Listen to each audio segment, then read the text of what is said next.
మా టీడీపీ అధికార ప్రతినిధి డాక్టర్ ఏఎస్ రావు గారు మాట్లాడతారు. సో చూసారా, ఇప్పుడు మీకు పెద్ద ఇబ్బంది వచ్చి పడింది డాక్టర్ ఏఎస్ రావు గారు. మీ నెంబర్ 2 తోటే, జనసేన పార్టీలో నెంబర్ 2 తోటే గుంటూరు కారం పోటీకి తలపట్టడానికి సిద్ధంగా ఉన్నాడు. ఒకవేళ తెనాలి టికెట్ తెలుగుదేశానికి కేటాయించకపోతే, అంటే పొత్తులో భాగంగా జనసేనకి వెళ్తే ఇండిపెండెంట్ గానీ రంగంలో తీయడానికి ఆల్పాటి ఆయన గెలిచారు, మినిస్టర్గా చేశారు, ఫైర్ బ్రాండ్. ఒక 2 రాజకీయ పార్టీలు ఈ యొక్క ఎన్నికలకు వెళ్తున్నప్పుడు, ఒక పొత్తుతో వెళ్తున్నప్పుడు ఆబ్వియస్లీ ఒక నియోజకవర్గంలో 2 బలమైనటువంటి నాయకులు ఉన్నప్పుడు కొంత కన్ఫ్యూజన్ అనేది జరుగుతుంది.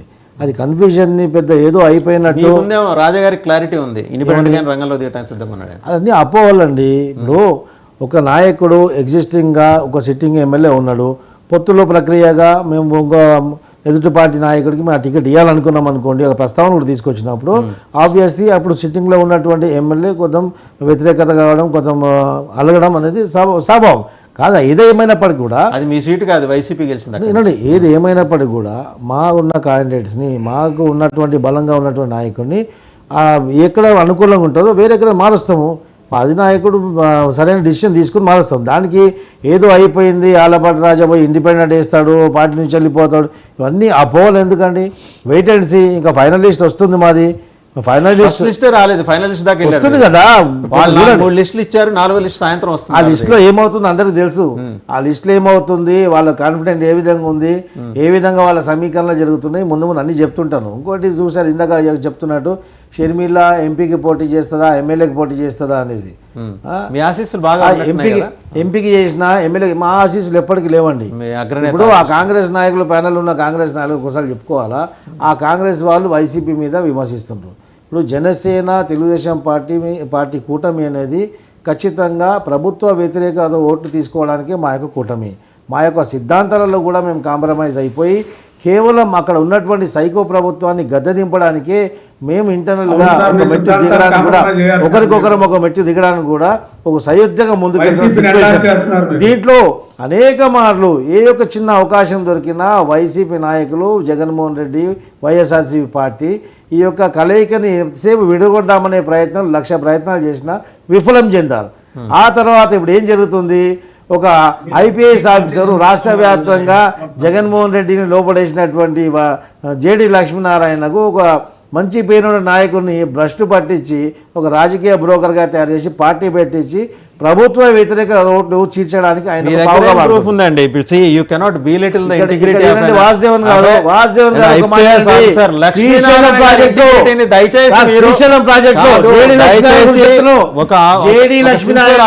ఆంధ్రప్రదేశ్ తెలుగు ప్రజల ముందు విశ్వసనీయత బీలిటిల్ చేయలేరు. డాక్టర్ ఏఎస్ రావు గారు ఒక 3 నెలల క్రితమే పార్టీలు పెట్టుకోకూడదు. పాలన ఓహో వాహోని పొగిడిన వ్యక్తి జగన్మోహన్ రెడ్డిని విమర్శించే పార్టీ ఏ విధంగా పెడతాడు? నీకు నిజంగా జగన్మోహన్ రెడ్డి మీ అవసరం కోసం మీరు కాంగ్రెస్ తో జట్టు కట్టలేదా? ఏమని మీ అవసరం కోసం తెలంగాణలో కాంగ్రెస్ తో జట్టు కట్టలేదా? మీరు తెలంగాణ కాంగ్రెస్ తో జట్టు కట్టాలంటే అలాగే కాంగ్రెస్ ని గెలిపించడం కోసం అని మీ మీద కూడా ఉంది అభియోగం. కాంగ్రెస్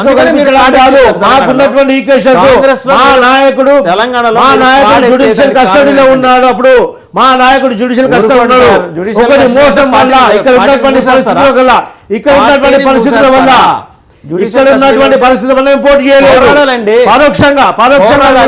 పరోక్షంగా కూడా అక్కడ దొంగ ఇక్కడ లంగా ఇద్దరు కలిసి మొత్తం తెలుగు రాష్ట్రాలను దోసుకుంటారు. కాబట్టి ఇక్కడ ఉన్నటువంటి నియంత్రణ ప్రభుత్వం పోవాలి, అక్కడ ఉన్న సైకో ప్రభుత్వం పోవాలి.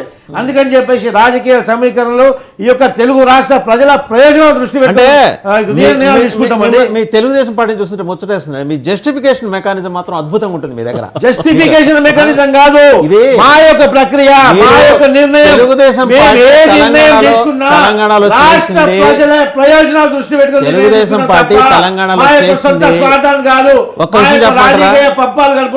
మీకు కష్టం వచ్చినప్పుడల్లా చెరువు మీద అలుగుతున్నారు. మీకు కష్టం వచ్చినప్పుడల్లా చెరువు మీద అలుగుతున్నారు, సమాజం మీద వేలెత్తి చూపిస్తున్నారు. సమాజ శ్రేయస్సు కొరకే పుట్టినటువంటి పార్టీని సమాజం కొరకే పోటీ చేయండి. పోటీ చేయండి. పోటీ చేస్తాం, ఎందుకు చేయము? పోటీ చేయబోతున్నాం పోటీ కదా, చేయండి. మేము పోటీ చేస్తున్నాము. ఈ రోజు జేడీ లక్ష్మణ్ ఎందుకు అంటున్నాను, మొన్నటి వరకు జగన్మోహన్ రెడ్డిని ఓహో అని పొగిడినటువంటి ఈ యొక్క జేడీ లక్ష్మీనారాయణ ఈ రోజు జగన్మోహన్ రెడ్డికి వ్యతిరేకంగా ఆయన కేసులు పెట్టినప్పుడు మీకు ఆహా ఓహో, ఇప్పుడు ఆహా ఓహో కాదు, ఆయన పార్టీ పెట్టుకోకూడదు. ఇక్కడ ఉన్నటువంటి సామాన్య జనతా భాగవతం బయటకు వస్తది. ఆ కేసులో ఉన్నటువంటి టెక్నికాలిటీలు, ఆ కేసులో ఉన్నటువంటి లీకులన్నీ ఇచ్చి దాని ఉన్న లూపోల్స్ మొత్తం జగన్మోహన్ రెడ్డికి అందించిన భాగంగానే దాని వల్లనే ఈ రోజు ఇంత సుదీర్ఘంగా బెయిల్పై బయట ఉన్నటువంటి ముద్దాయి జగన్మోహన్ రెడ్డి. అర్థమైందా? ఇప్పుడు కాంగ్రెస్ పార్టీలో షర్మిల చేరి కాంగ్రెస్ నాయకులను అడుగుతా, మొన్నటి వరకు ఇప్పుడు వైసీపీ మీద మీరు విమర్శిస్తున్నారు కదా, జగన్మోహన్ రెడ్డి పార్టీ గురించే కదా షర్మిల ఇంతకుముందు పాదయాత్ర చేసింది. జగన్ బాణం అన్నది, రాజశేఖర రెడ్డి బుల్లెట్ అన్నది ఇప్పుడు ఎవరికి బాంబుగా తయారైంది. ఈ రోజు జనసేన తెలుగుదేశం కూటమిని మీరు విరగొట్టలేకపోయారు. ఈ యొక్క కూటమిని విరగొట్టడంలో విఫలం చెందారు కాబట్టి అక్కడ కాంగ్రెస్ తోటి ఒప్పందం చేసుకుని లోపాయకార ఒప్పందాలతో కాంగ్రెస్ పార్టీని షర్మిలని